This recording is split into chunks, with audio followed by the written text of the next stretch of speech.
Well, hello, gentlemen. How are you doing today? Doing well, thank you. Good, Colin. good. Well, we're excited to talk to you about this one because, hey, it's spooky season, and this one kind of has a little bit of things to go bump in the dark. So you got to be excited to unveil this to the world, right? Yeah, finally, after many, after 3 years of my creative life, let's do it. Let's get it out there. Yeah, I think people underestimate what it takes to put out a movie like this, right? Yeah, for sure. It's years in the making. So I'm glad I really am glad it's finally coming out. It's surreal, honestly. Yeah. Well, we love that, and love that people are going to get to see this. Tell us a little bit about without spoiling it, what everybody's going to get into here. I think everyone's going to get into a movie that feels familiar but different. I think that they're going to be as interested in the characters as the kills, which was always my intent. And I hope that they're going to think about it long after the movie ends. I tried to plant a lot of seeds just to make people think, who is this person? Wait a minute, when did this happen? Not without making it confusing, but just to make them to give the audience an opportunity to digest it afterwards, not just eat and go on for dessert. Actually enjoy it, to think about what they just went through. Yeah, and Colin, this had to be a little bit rough on you because it's kind of it's a hard part, right? Oh God, the yes, but the polar opposite. It was like a tall glass of water, man, on a hot day. It's just so often as an actor, you're a hired gun and you're selling paper towels and automobiles during the commercial break or Ozempic or whatever the hell they're plugging today. So it was just nice to see a film with a story and with passionate storytellers that had this story that they wanted to tell, and you could actually contribute and show up and kind of make movies the old-fashioned way without agenda and without having to check off a bunch of different boxes. And it's just like let's get into this and see where it goes and how it goes. And I love the idea of a felon. He's on the run. He's holed up in a motel for 2, 3 days, waiting for his ride to come and pick him up. And you can't use the phone. You can't let anybody see you. You can't go outside. And he hears something happen in the room next door. And what do? You can't call the police. And you kind of also brought your own personal hell into the room as well. And you're at the end of your own road in many ways, and that road just kind of ended up in hell, and as I've said before, it's not like these characters go to hell. They're kind of already in it, and then they just kind of knock on the door, and the devil's there, so it was really awesome, man. Yeah. What was there a particular scene for each of you that kind of stood out to you where you're looking around just going, okay, this is how I pictured it. This is going to be great. You know what, for me, if I may, Mhm. no, for me, no. Because I'm putting myself back when we were shooting it. It was such a blur. I mean, it was like 5.5 days in that room, and it was going at a ballistically fast pace. And it kind of had to. And there was so much to think about because we were limited on crew and things like that. So if anything, on top of being in the scene, you're also kind of clocking your own timeline because you shoot out a sequence. So I'm clocking my timeline. This is the wrong shirt. I got to make sure I have the cut. No, take it off. It's not there for this scene. Or we got to have. There was so much to think about, and then we're doing these scenes and you just feel it because you feel that it's good, and you only know after the fact that something happened, but you can't say what it was because when it's good, you're not even there anymore. But I just remember driving home, and it was a feeling that we all had, that something had happened. It was like, what the hell was that? Because it went by so quickly, and everybody just went home pumped full of adrenaline and it's rare, very, very rare. I've been doing this for a long time, man, and it's not a common feeling. And we knew that we'd captured something, or at least that was one hell of a week, James. So for me, it was again, maybe the most generic answer. It was the first take of the first scene that we filmed. Mm-hmm. Got in the hotel. We did some rehearsals, and the first scene is the scene where Gabriel and Carly go into the motel room and they're fighting. That's the very first scene we shot.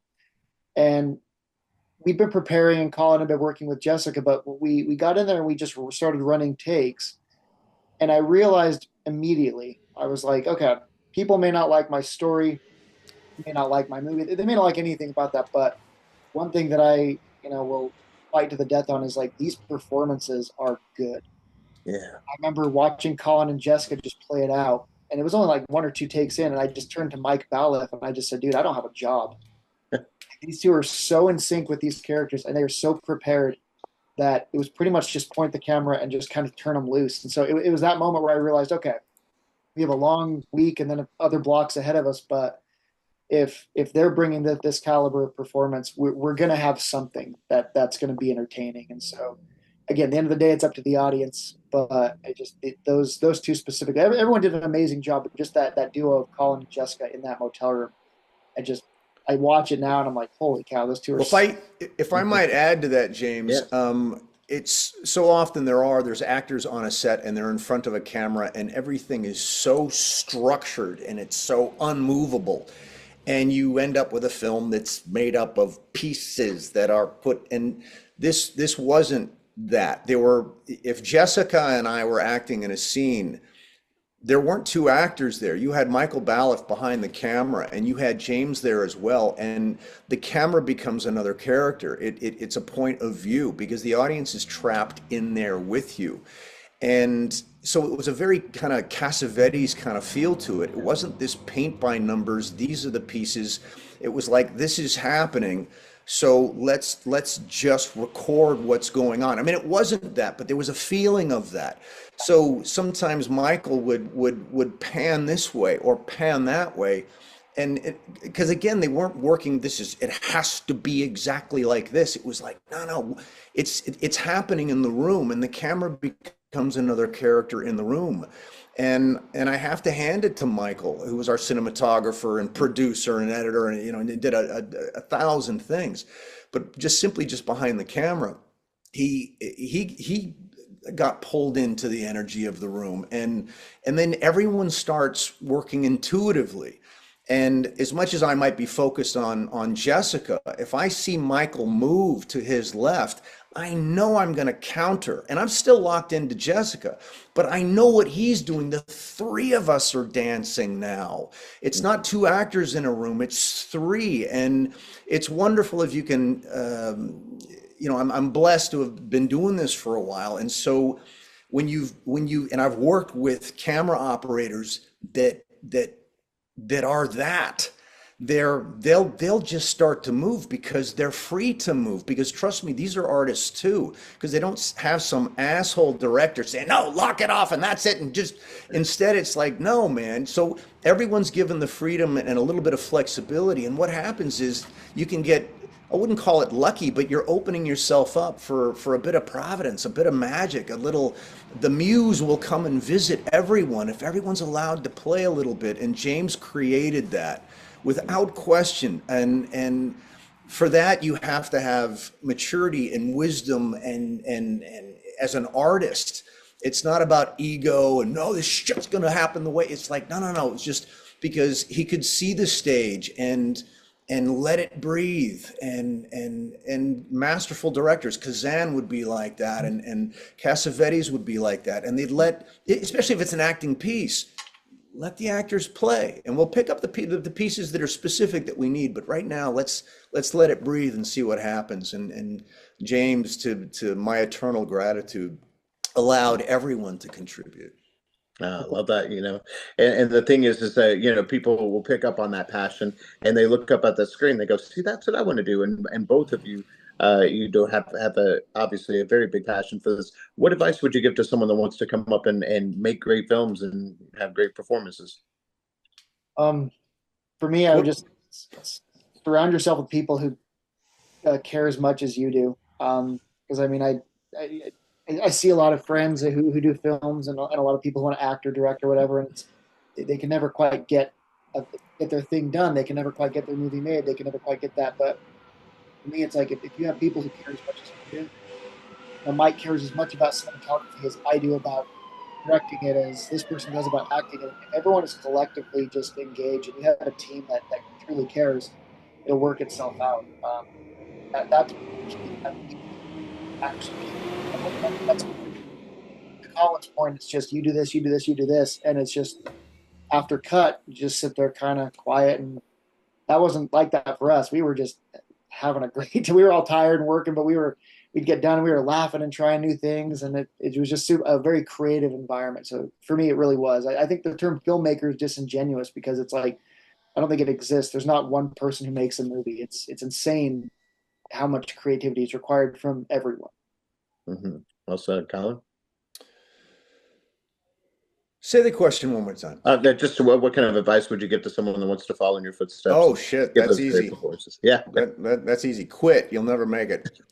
Um, but in some ways, it's actually true. Here's the thing: if you have a choice, you'll never make it. Period. You won't. It takes too much. It's too hard. There's nothing logical, reasonable, or sane about doing any of this. It will cost you. It will cost you in friends, it will cost you in money, it will harm your family, it'll harm your health. Therefore, the people that end up doing it are usually the people that you don't have a choice, and you have no idea what you're getting into. And it could be you could put in 4, 5, 6 years of your life and end up with a movie that's just absolute shit. Or somebody thinks it's shit, even if you think it's great, or you think it's shit, and the point is getting it done. It's seeing it through. Anybody can come up with an idea. Anybody can surround themselves with like-minded people on a Monday, but let's see if they show up again on Tuesday and Wednesday and Thursday when it's 10 degrees below zero and you're freezing your ass off and you're knee deep in muck, and you're seriously questioning what the fuck am I doing here and why have I chosen this for myself? There's a better way to live.